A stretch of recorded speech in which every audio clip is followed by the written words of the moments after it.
Et direction la province, il va falloir s'y habituer pour les prochaines semaines. C'est le menu de ce nouveau numéro de 5 minutes prono présenté par PMU. Bonjour à tous, je m'appelle Loïc Sarro et nous allons étudier ensemble le Quintet Plus de ce samedi sur l'hippodrome de Laval, un crochet dans le sud-est avec l'hippodrome de Cavaillon et également dans le sud-ouest avec l'hippodrome de Villeneuve-sur-Lot. Vous connaissez le menu de ce numéro de 5 minutes prono présenté par PMU et le départ c'est tout de suite. Faites du bruit! Il s'entre maintenant dans la dernière ligne droite. Faites vos jeux. Et ça va se jouer sur un sprint final. PMU vous présente 5 minutes prono, le podcast de vos paris hippiques.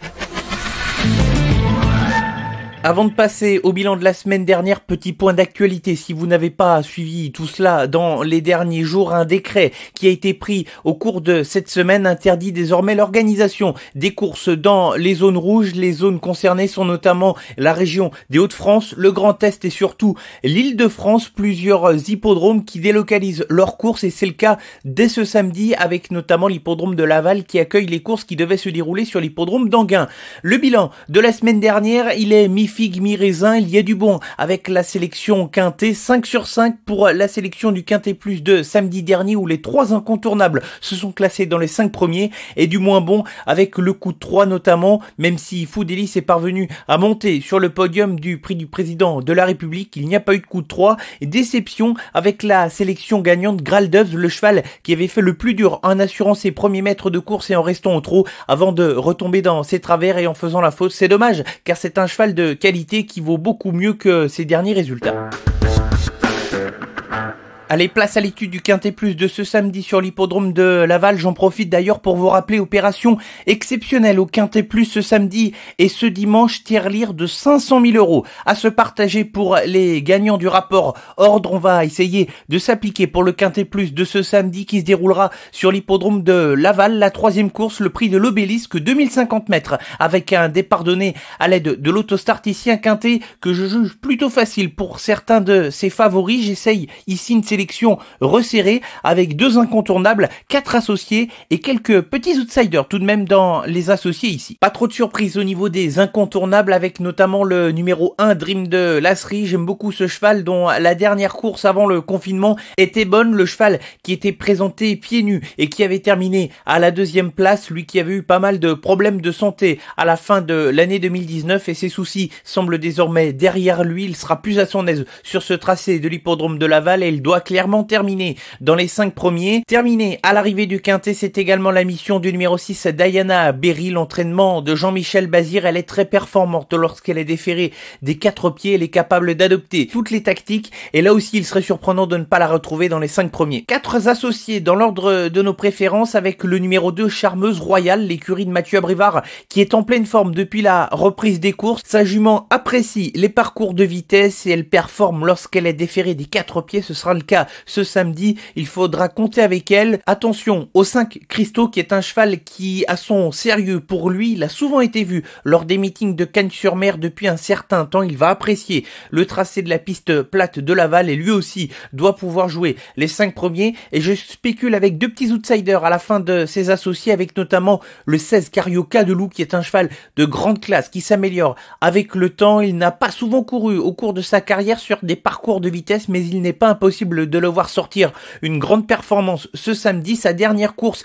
est bien meilleure que ne l'indique son classement puisque le cheval s'était élancé au galop avant de prendre la 6e place et de venir finir de bonne façon en retrait. Attention à Carioca de Loup et également attention au numéro 4 Baron du Bourg qui n'a pas de marge face à certains rivaux au départ de cette course mais le cheval a hérité d'un bon numéro derrière les ailes et s'il parvient à se faire oublier dans le siège des chevaux du groupe de tête, Baron du Bourg est capable d'amener un petit peu de piment dans les rapports. J'ai pris un risque ici, celui d'éliminer le numéro 11 Dostoïevski, un cheval qui est capable de bonnes choses mais qui est capable également de se montrer fautif. J'ai pris le risque ici pour spéculer et inclure l'outsider Baron du Bourg. Je ferai sans Dostoïevski au départ de ce Quintet. La sélection pour le Quintet Plus de ce samedi, la 3e course sur l'hippodrome de Laval avec les incontournables qui sont les numéros 1 Dream de Lasserie et 6 Diana Berry et les associés dans l'ordre de nos préférences avec le numéro 2 Charmeuse Royale, le 5 Christo, le 16 Carioca de Loup et le numéro 4 Baron du Bourg.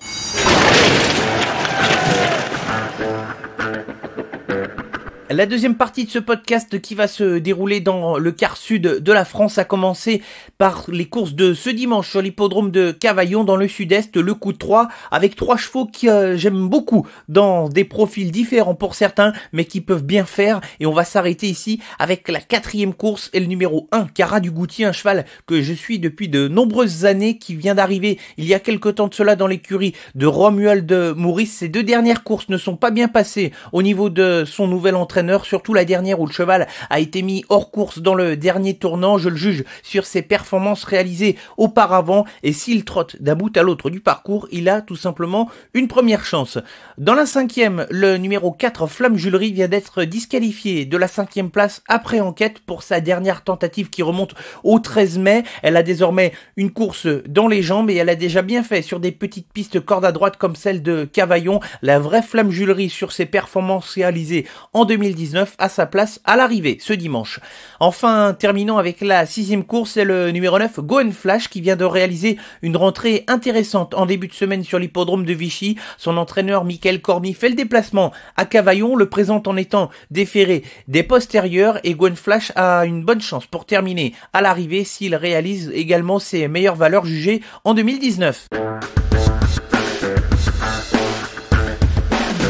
Refermons ce podcast avec la sélection gagnante comme vous en avez l'habitude, et direction cette fois le sud-ouest ce dimanche sur l'hippodrome de Villeneuve-sur-Lot, qui va accueillir la première étape du Trophée Vert, le Tour de France des pistes en herbe, qui voit son circuit raccourci avec plusieurs étapes qui ont dû être annulées à cause du confinement. Première épreuve donc à Villeneuve-sur-Lot. Dans la 5e, je m'arrête avec le numéro 8, Chilkoot Trail, qui a réalisé des bonnes performances au cours de sa carrière mais qui a connu également des problèmes de santé. Ses soucis semblent derrière lui. Il a réalisé des bonnes valeurs depuis son retour à la compétition. Le hasard veut que c'est le même tandem que la sélection de la semaine dernière, Glenny Delaune en tant que driver et Alexandre Buisson en tant qu'entraîneur. C'est un cheval qui a déjà performé sur les pistes en herbe, qui a déjà réalisé des bonnes performances en étant pieds nus et qui a tout à fait sa place sur le podium, voire même gagné. Il en est tout à fait capable dans ce lot de ce dimanche. Le 52e numéro de 5 minutes prono présenté par PMU touche désormais